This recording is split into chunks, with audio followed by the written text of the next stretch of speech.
Very very welcome to all साथियों। Exam fighter number 1 पे आप सभी का हार्दिक स्वागत है।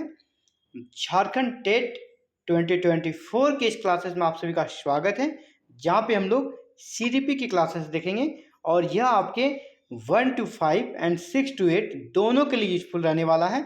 और एक प्रैक्टिस सेट को सॉल्व करेंगे और ऐसे प्रैक्टिस सेट को सॉल्व करेंगे ना जहाँ आपके प्रश्न सीधे एग्जाम्स में लड़ सकते हैं, क्योंकि ये ऐसा सेट है जहाँ से बार बार ये प्रश्न पूछे गए, चाहे वो झारखंड टेट हो या फिर सेंट्रल टेट हो, सी टेट हो या फिर बैट हो, बिहार स्टेट टेट हो या फिर किसी भी स्टेट का टेट एग्जाम हो, टीचर एलिजिबिलिटी टेस्ट है ना, शिक्षक पात्रता परीक्षा का ये फेवरेट क्वेश्चंस हैं। और उसी क्वेश्चंस के सेट को हम लोग बनाएंगे और बड़े ही मज़ेदार क्वेश्चंस है, यहाँ पे आपको एक ही बार में याद हो जाएगा।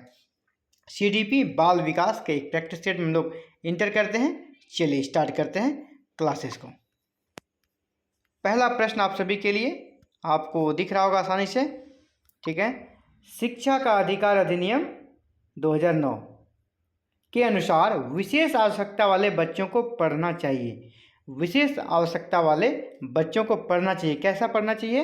व्यावसायिक प्रशिक्षण केंद्रों में जो उन्हें जीवन कौशल के लिए तैयार करेंगे ये, या फिर घर पर माता पिता और देखभाल करने वाले के साथ जो उन्हें आवश्यक सहायता उपलब्ध कराए, है ना। पहला था व्यावसायिक प्रशिक्षण दिया जाए, दूसरा घर पर रहकर माता पिता के साथ वो पढ़ाई करें, खास तौर पर उन्हीं के लिए बनाए गए विशेष विद्यालयों में या ऐसे विद्यालय जो आवश्यकता की कर सकते विशेष आवश्यकता वाले बच्चों के लिए बनाए गए हो वैसे विद्यालय में, या फिर समावेशी शिक्षा व्यवस्था में जहाँ सम्मिलित रूप से शिक्षण व्यवस्था को अंजाम दिया जाता है, अध्यापन कराया जाता है, उस प्रकार के व्यवस्था में, समावेशी व्यवस्था में। तो जब भी देखें, इसका मैं ट्रिक बता दूं आपको, जब भी आप शिक्षा का अधिकार अधिनियम 2009 देखें तो इसका सबसे फेवरेट जो वर्ड है ना इस पूरे अधिनियम का, वो है समावेशी। तो जहाँ समावेशी वर्ड मिले ना, आंसर वहीं पे आपको टिक कर देना है। तो समावेशी शिक्षा कराना है तो डी नंबर आपका आंसर हो जाएगा। बाद बाकी को देखना ही नहीं, क्योंकि शिक्षा का अधिकार अधिनियम 2009 का मूल जो है ना उद्देश्य समावेशी शिक्षा है। समावेशी शिक्षा में ऊंच नीच, धर्म, जाति, है ना, अमीर गरीब, किसी प्रकार का भेदभाव नहीं, सबको समान शिक्षा दी जाती है और सबको एक ही क्लास में शिक्षा देने का प्रयास किया जाता है। तो शिक्षा का अधिकार अधिनियम 2009 के अनुसार विशेष आवश्यकता वाले बच्चों को कैसा पढ़ना चाहिए? तो समावेशी शिक्षा व्यवस्था में इस प्रावधान के साथ ही उसके व्यक्तिगत आवश्यकताओं की पूर्ति की जा सके, है ना। समावेशी शिक्षा तो होगी, इसके साथ इसका जो व्यक्तिगत नीड है ना, पर्सनल नीड है, उसका भी वहाँ पे पूर्ति किया जाना है। तो चलिए डी नंबर आपका आंसर हो गया। और एक क्वेश्चन से भी क्वेश्चन है कि आपसे ये भी प्रश्न पूछा गया है बहुत सारे टेट एग्जाम में, शिक्षा का अधिकार अधिनियम कब पारित हुआ था? तो 2009 में। 2009 में। चलिए अगला प्रश्न, निःशुल्क एवं अनिवार्य बाल शिक्षा अधिकार अधिनियम 2009 दिव्यांग बच्चों को निःशुल्क शिक्षा के अधिकारों को सुनिश्चित करता है। दिव्यांग तो थे ही, अभी सभी, है ना, अभी सभी बच्चों के लिए उसका एक आयु वर्ग है, सभी बच्चों के लिए निःशुल्क और अनिवार्य शिक्षा का अधिकार प्रदान करता है ये अधिनियम। और अब तो ये फंडामेंटल राइट में भी आर्टिकल 21A के तहत शामिल कर दिया गया है। आर्टिकल 21A के तहत इसे फंडामेंटल राइट भी बना दिया गया है। तो आपसे प्रश्न है, निःशुल्क और अनिवार्य बाल शिक्षा अधिकार अधिनियम 2009 दिव्यांग बच्चों को, दिव्यांग की जगह आप ये भी कर सकते हैं सभी बच्चों को, निःशुल्क शिक्षा के अधिकारों को सुनिश्चित करता है। कितने आयु वर्ग के बच्चों को? 6 से 18, 3 से 18, 6 से 14, 6 से 22। तो इसका आंसर क्या हो जाएगा? सी नंबर, 6 वर्ष से 14 वर्ष, 6 to 14 ईयर के बच्चों को निःशुल्क और अनिवार्य शिक्षा दिया जाएगा। और अब इसे मूल अधिकार भी बना दिया गया है, हमारा फंडामेंटल राइट भी बना दिया गया है। तो किस आर्टिकल के तहत? आर्टिकल 21A के तहत। तो ये भी प्रश्न आ सकता है, किस आर्टिकल के तहत जो हमारा 6 से 14 वर्ष के बच्चे हैं उनके शिक्षा को अनिवार्य अधिकार के रूप में मूल अधिकार बना दिया गया है। तो ये आर्टिकल 21A के तहत फंडामेंटल राइट भी बना दिया गया है। चलिए नेक्स्ट, दिव्यांग अधिकार अधिनियम वर्ष में लागू किया गया, यानी दिव्यांग अधिकार अधिनियम किस वर्ष में लागू किया गया है ये पूछा जा रहा है। और ए बी सी एक ऑप्शन आपको नहीं दिख रहा है तो डी में यहाँ डाल देता हूँ। डी आपका डी ऑप्शन यहाँ पर है। तो चलिए सी ऑप्शन तक ही यहाँ पे था। तो दिव्यांग जन अधिकार अधिनियम वर्ष डैश में लागू किया गया था, 1992, 1995, 1999 या फिर 2017। तो जी हाँ, राइट आंसर आपका 2017 होगा। दिव्यांग जन अधिकार अधिनियम वर्ष 2017 में लागू किया गया है। ऑप्शन डी आपका राइट आंसर है। अगला, ब्रेल लिपि का प्रयोग निम्न में से किनके लिए किया जाता है? ब्रेल लिपि का प्रयोग किनके लिए करते हैं हम लोग? शारीरिक निशक्त, दृष्टिबाधित या वाचन बाधित, इसमें से कोई नहीं। शारीरिक मतलब शरीर रूप से जो विकलांग है उनके लिए, दृष्टिबाधित जिनकी आंख में समस्या है उनके लिए, या वाचन बाधित जो बोल नहीं पाता है उनके लिए। तो किसके लिए होता है हमारा ब्रेल लिपि का प्रयोग? तो ब्रेल लिपि का हम लोग अंधे लोगों के लिए करते हैं, तो दृष्टिबाधित, बी नंबर आपका आंसर हो जाएगा, दृष्टिबाधित। नेक्स्ट, ब्रेल लिपि। अभी ब्रेल लिपि से जुड़ा दूसरा सवाल आ गया।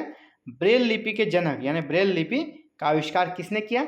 Charles Braille. देखिए सब में टाइटल ब्रेल है, चार्ल्स ब्रेल, लुई ब्रेल या बारबियर ब्रेल, या इसमें से कोई नहीं।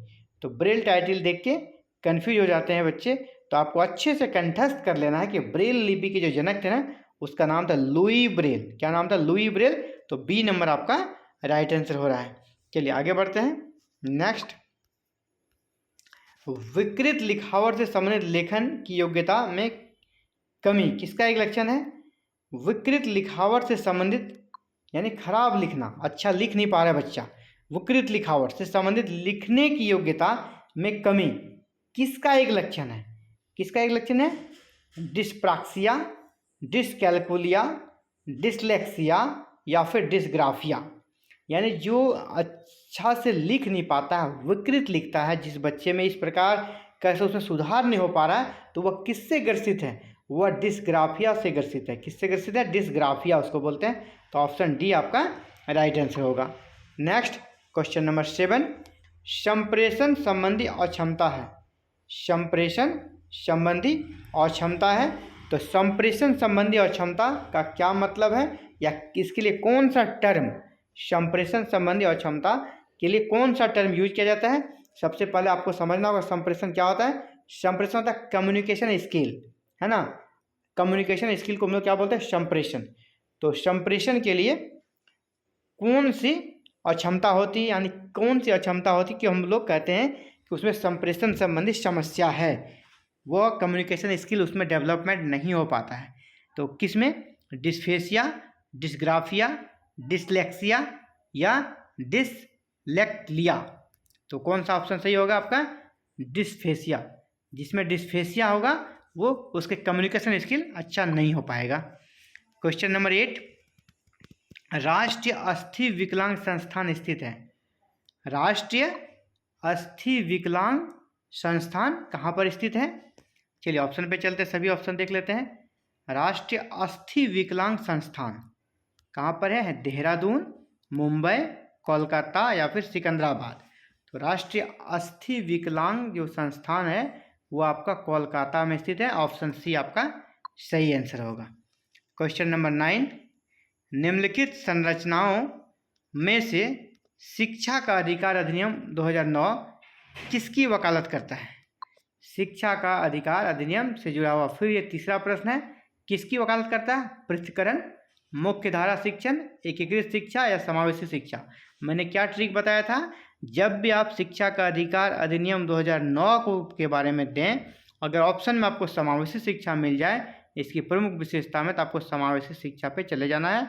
आँख कान बंद करके आपका आंसर सही होगा। क्वेश्चन नंबर 10, समावेशी कक्षा में किस प्रकार के छात्र शामिल होते हैं? जो समावेशी शिक्षा कराया जाता है इसमें किस प्रकार के छात्र शामिल होते हैं? सामान्य और विशिष्ट छात्र, केवल सामान्य छात्र, केवल विशिष्ट छात्र, बहुभाषी और प्रतिभागी छात्र?